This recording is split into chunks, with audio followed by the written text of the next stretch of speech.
17장 11절에서 19절까지 말씀 보겠습니다. 누가복음 17장 11절 19절까지 한 절씩 교독합니다. 예수께서 예루살렘으로 가실 때에 사마리아와 갈릴리 사이로 지나가시다가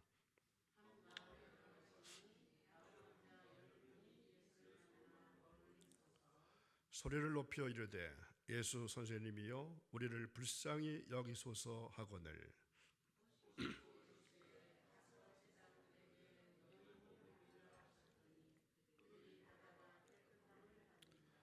그 중에 한 사람이 자기가 낳은 것을 보고 큰 소리로 하나님께 영광을 돌리며 돌아와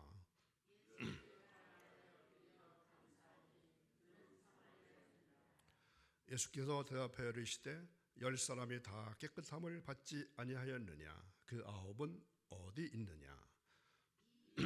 외에는 하나님께 영광을 돌리려 돌아온 자가 없느냐 하시고 그에게 이르시되 일어나 가라 내 믿음이 너를 구원하였느니라 하시니라. 아멘. 한 주가 시작되는 월요일 새벽에 주님 새벽을 깨우시고 거룩한 돌에 올라오신 여러분, 한 주간의 삶 동안에도 꿈만 같은 최고로 좋은 일이 일어나기를 간절히 바랍니다. 지난 수요일에 이어서 같은 본문을 읽었습니다.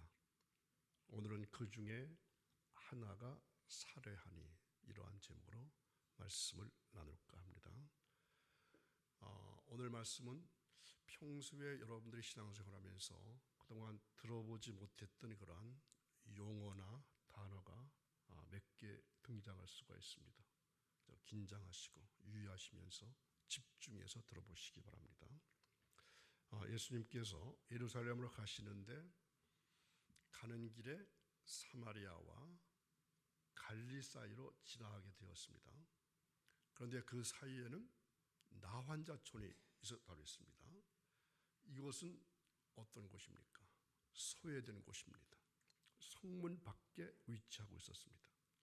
즉 다른 사람들과 떨어져서 살아야 하는 것입니다. 우리 믿는 자들도 영적인 나병에 걸릴 수가 있습니다. 육신의 나병은 걸리지 않았다 치더라도 영적인 나병에 걸릴 수가 있습니다. 그렇게 되면 어떻게 될까요? 교회가 오기 싫어지고 멀리하고 싶어집니다. 주님이 지나가시면서 이 마을을 방문하시고 나병에 걸린 10명의 환자들을 고쳐주셨습니다. 이들은 멀리 서서 예수님께 소리를 높여서 어떻게 외쳤다고 했습니까? 예수 선생님이여 우리를 긍휼히 여기소서. 사실 나병 환자들은 소리를 크게 낼 수 있는 사람들이 아닙니다. 그리고 정상적인 사람들에게 가까이 갈 수도 없는 사람들입니다. 그러므로 이들이 소리를 높였다고 하는 것은 안간힘을 썼다, 이러한 의미도 됩니다. 그러나 여기서 한 가지 우리가 알아야 할 것은 주님께서 소리를 높이면서 긍휼히 여겨달라고 해야 긍휼히 여겨주시는 분은 아니라는 것입니다. 잘못 이해하면 이들이 소리를 질렀기 때문에 이 소리를 듣고 예수님께서 그들에게 가까이 가신 것으로 생각하기 쉬운데 이것은 잘못된 생각입니다.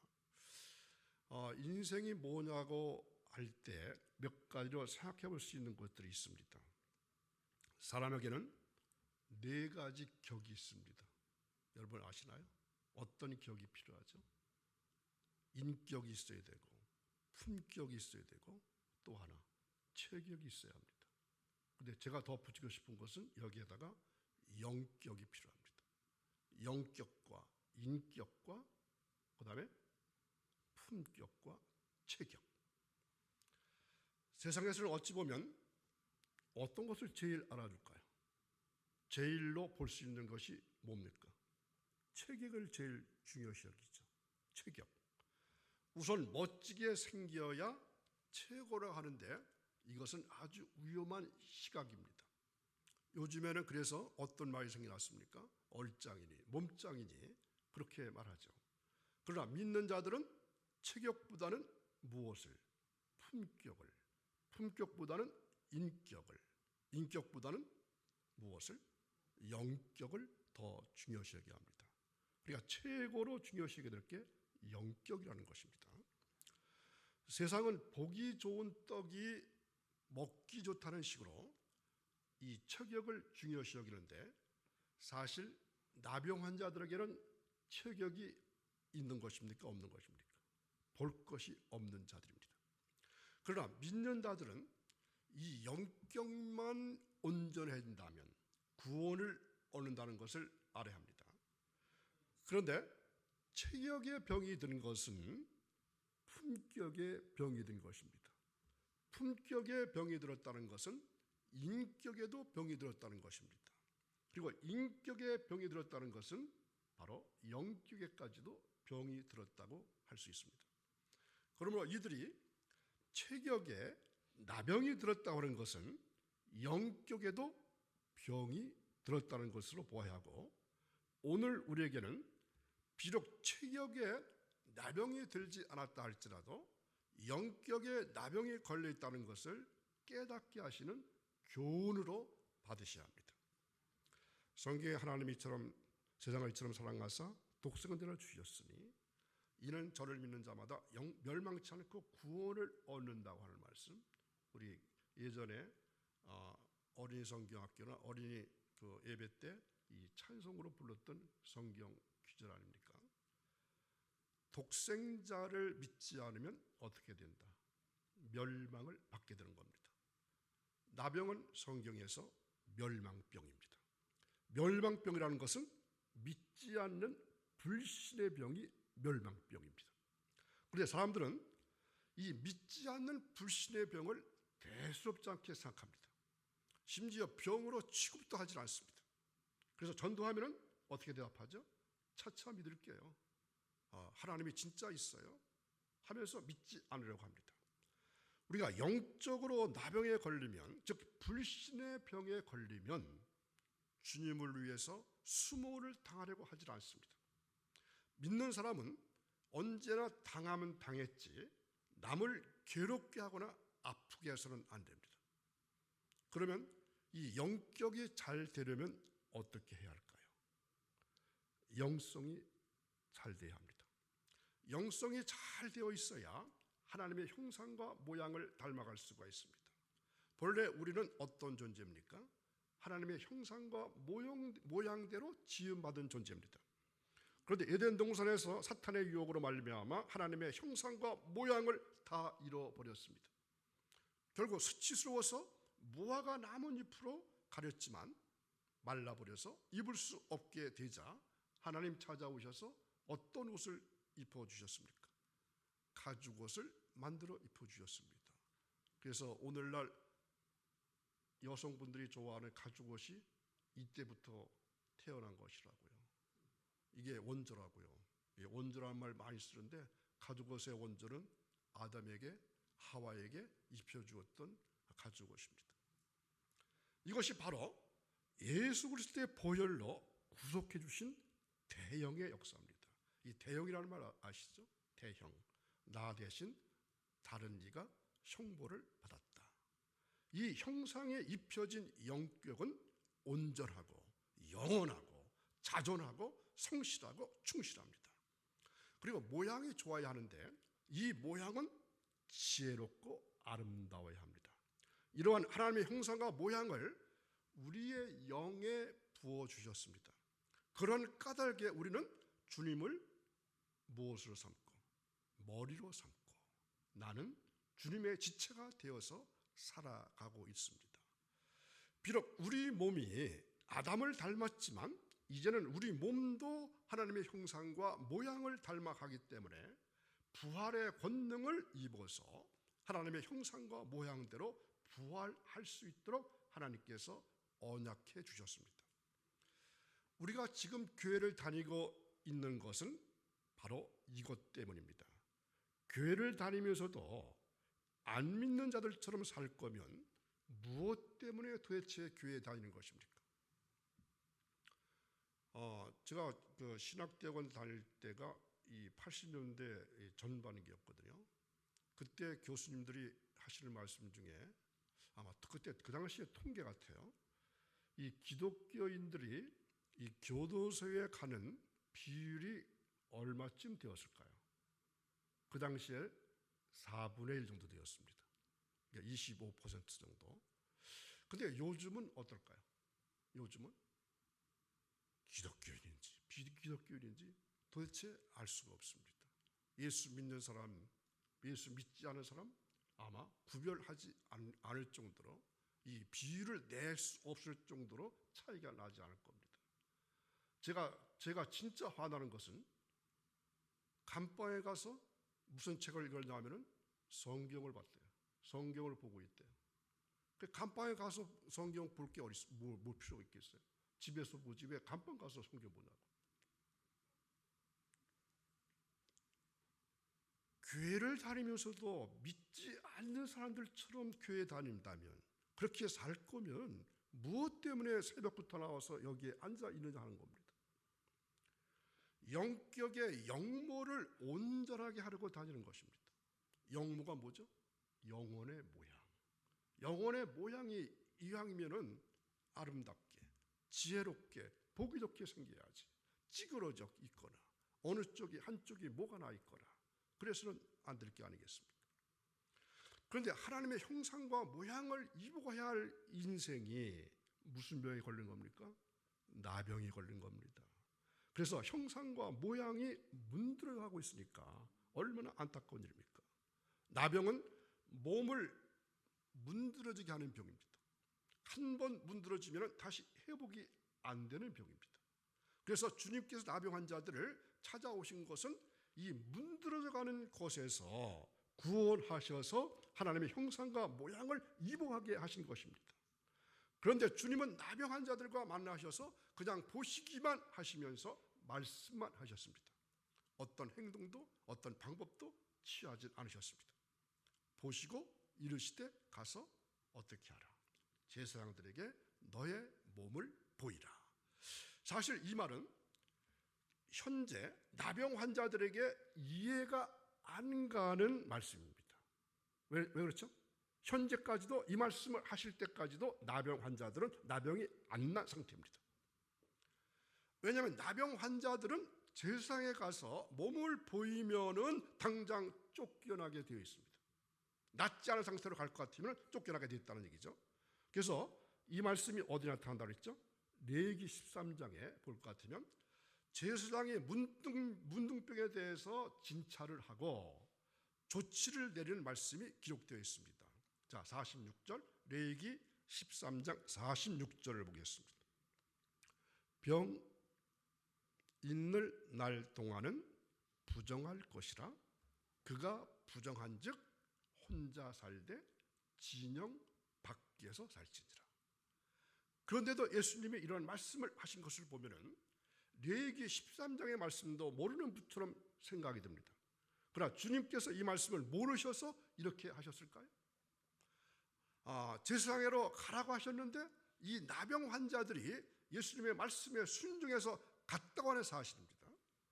오늘 우리도 이 나병 환자들처럼 예수님이 말씀하시면 무조건 순종해야 합니다.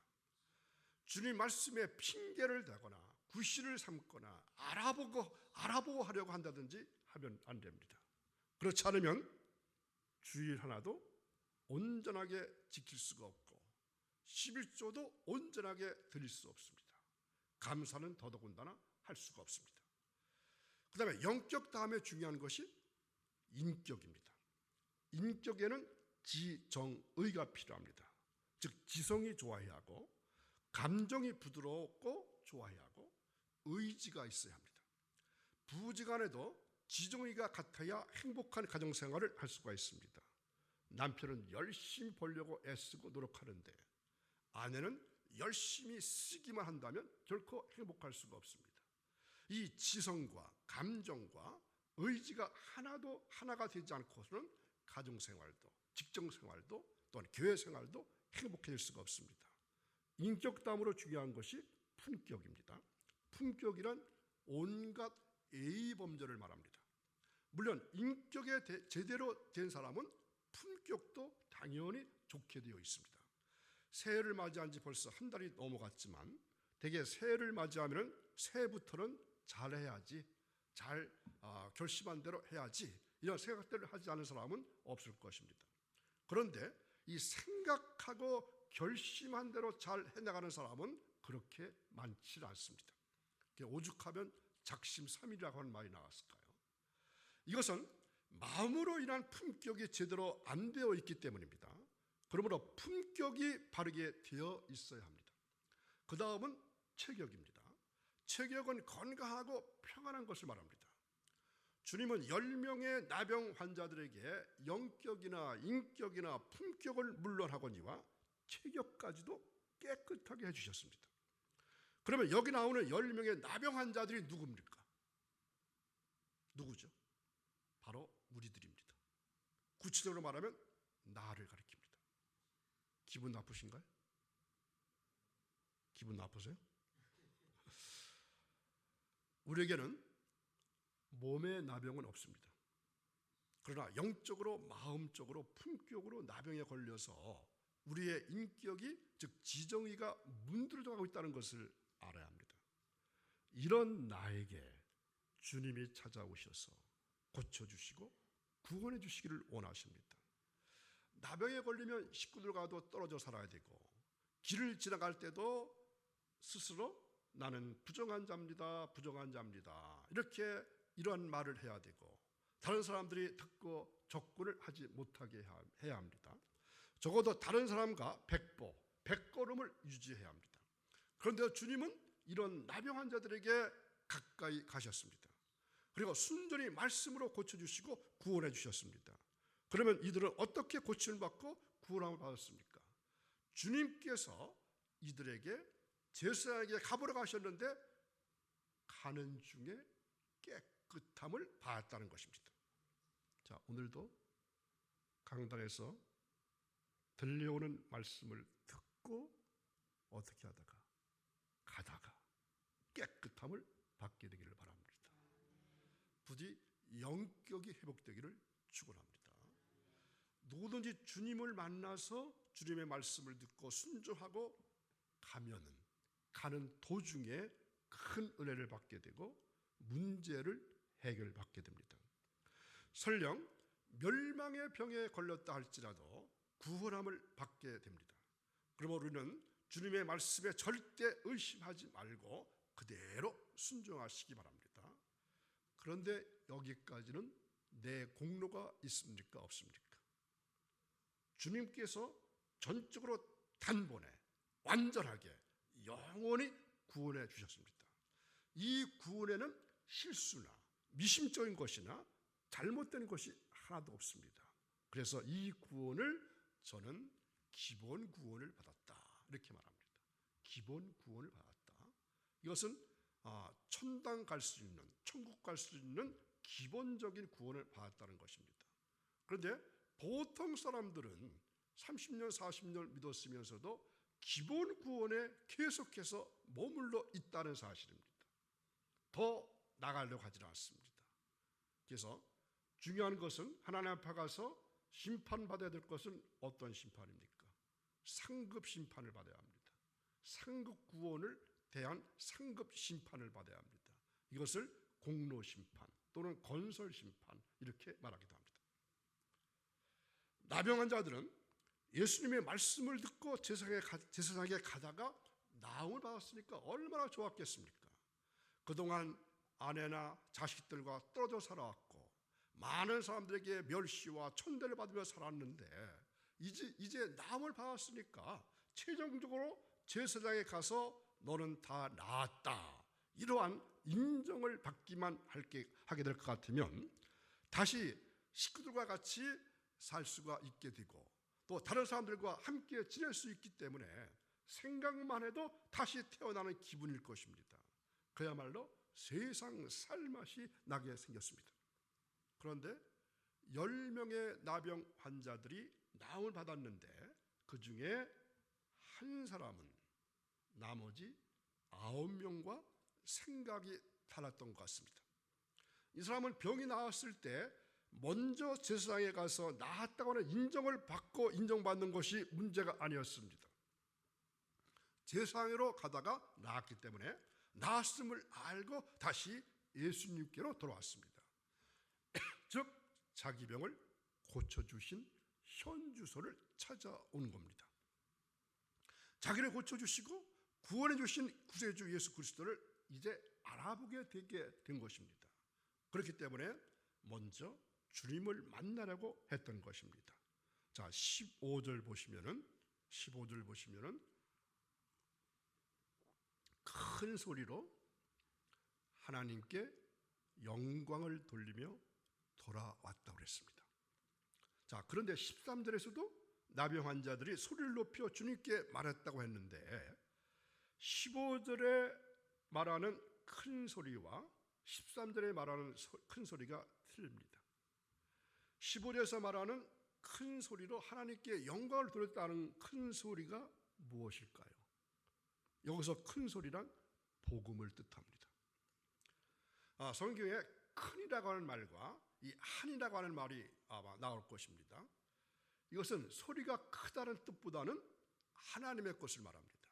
큰 것은 하나님의 것입니다. 즉 하나님의 소리로 하나님께 영광을 돌렸다고 하는 말입니다. 하나님의 소리란 바로 무엇을 말하죠? 복음을 말합니다. 우리는 주님의 은혜로 나음을 얻고 구원을 얻은 후에 복음을 외칠 것 같으면 놀라운 변화가 일어나고 거듭나게 역사가 일어나고 새 사람이 되는 역사가 일어난다고 하는 교훈입니다. 이 사람은 예수님께 돌아와서 하나님께 영광을 돌리면서 예수님의 발 아래 엎드려 무엇했다고 했습니까? 살해했다고 했습니다. 어제 주일 예배 말씀이 뭐였습니까? 뭐였죠? 일단 감사하자. 무조건 감사하고 보자.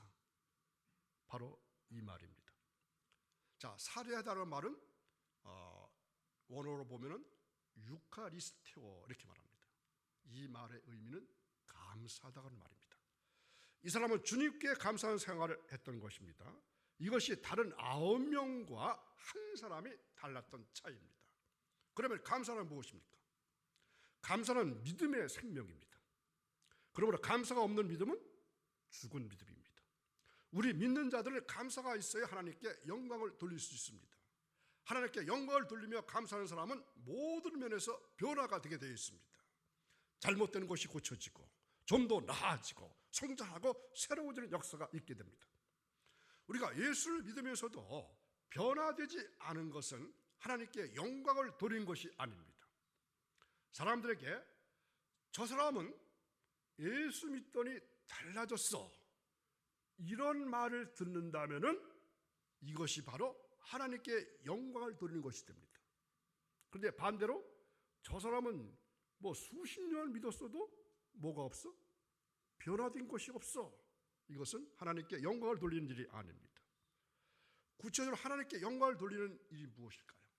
우리가 하나님께 영광 돌리십시다. 영광을 돌리자. 이런 말을 많이 쓰는데 도대체 하나님께 영광을 돌리는 일이 무엇입니까?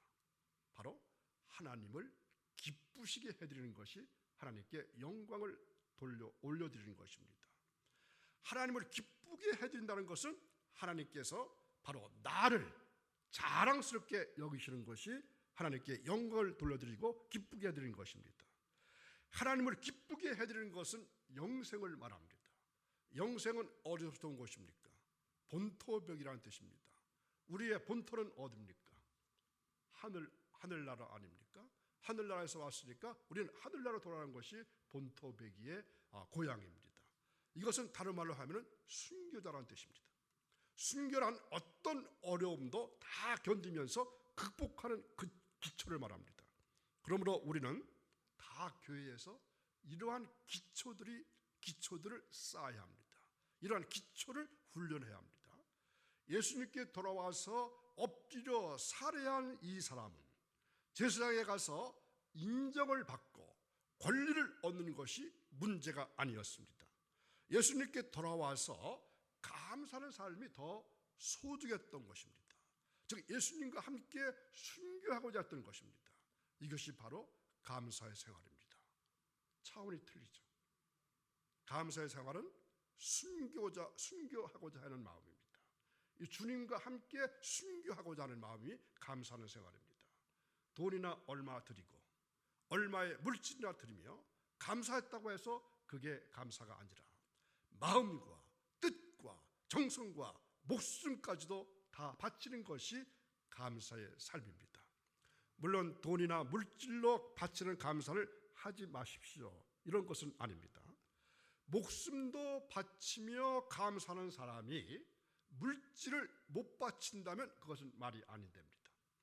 자, 병에 걸린 사람이 돈이 아까워서 고칠 수 있는 병도 안 고치고 있다면 정상적인 사람이 아닐 것입니다.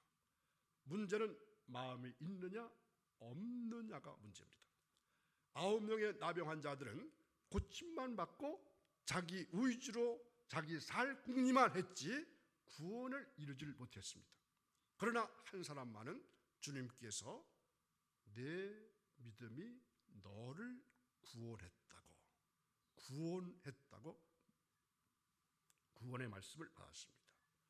오늘 우리도 이 사마리아 사람처럼 나병만 고침받고 끝나는 신앙생활을 되어서는 안 될 것입니다.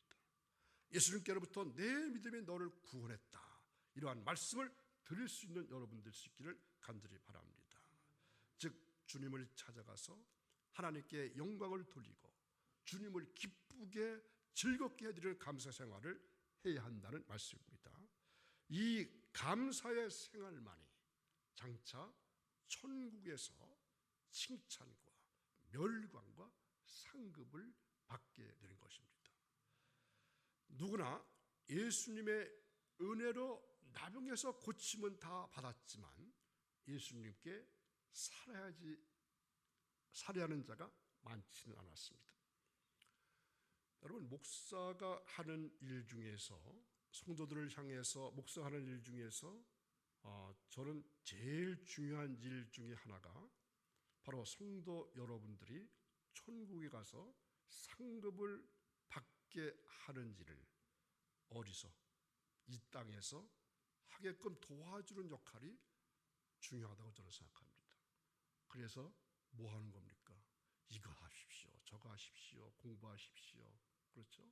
성경 공부하십시오, 성경을 읽으십시오. 왜 기도 안 하세요? 왜 주일 빠졌어요? 그래서 신방하고 찾아가고 전화하고 하는 일이 다 무엇 때문인데요? 여러분들이 다 귀찮게 하기 위해서? 그게 아닙니다. 어떻게 하면 하늘나라에 가서 좋은 상급을 받고 언제까지 살라고? 영생하라고. 영생. 여러분, 영생의 개념을 아세요? 영생을 어떻게 표현하고 싶으세요? 인간의 말 가지고는, 인간의 언어 가지고는 표현할 길이 없습니다. 그래서 어떤 목사님은 이렇게 말합니다. 대서양에 있는 물을 참새 한 마리가 한 모금씩 물어가지고 태평양에 다 옮겨놨다. 가능한 일입니까? 거의 불가능한 일이죠. 다 옮겨 놓았다 할지라도 시작에 불과하다. 상상이 되세요? 그 영생을 살아갈 때 상급 받은 자와 상급을 많이 받은 자와 상급을 적게 받은 자, 즉 겨우 구원 받은 자의 삶은 어떨까요? 차이가 있을까요? 없을까요? 100년 살면 괜찮아. 그렇죠? 그런 대로 살 수 있어요. 차이가 있어도. 그렇지만 영생이라는 말입니다.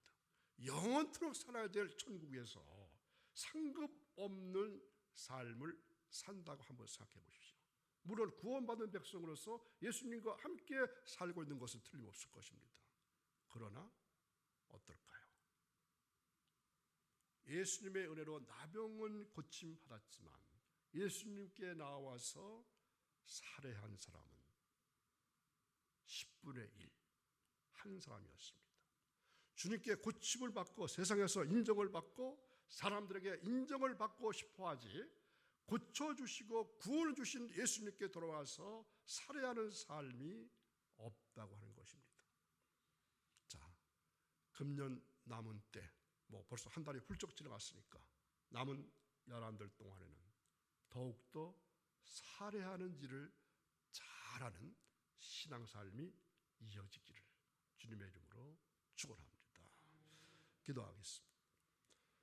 빛나는 새벽별 같으신 주님, 새로운 하루를 열어주시고 먼저 주님의 거룩한 성전에 나오게 하시니 감사합니다. 이 새벽에 만물을 새롭게 하시는 주님의 영이 저의 안에 충만케 하옵소서. 독수리가 날개치며 올라간 같이 다른 벽질하여도 곤비치 않게 하시고 걸어가도 피곤치 않는 한 주간의 삶이 이어지기를 원합니다. 무엇보다도 믿음의 주여 온전케 하시는 이인 예수를 바라보는 오늘 하루가 되게 하옵소서. 오늘 주신 말씀처럼 늘 감사하는 생활, 하나님의 은혜에 구원받은 은혜에 감사해서 살해하는 그러한 신앙삶이 이어지기를 간절히 원합니다. 또한 주님의 도를 행하면서 믿음의 길로 가게 하시고 아버지께서 기뻐하시는 산제사를 온몸으로 드리기를 원합니다. 이 시간 거룩하신 하나님의 말씀으로 저희의 빈 심령을 채워주시고 온전한 믿음과 하늘의 소망을 가지고 하루 살게 하시니 감사합니다. 가정과 교회를 지켜주시고 이 나라를 안보해 주시고 복음의 역사가 이 땅을 끊임없이 다시 있게 도와주옵소서. 감사하며 예수님의 이름으로 기도합니다. 아멘.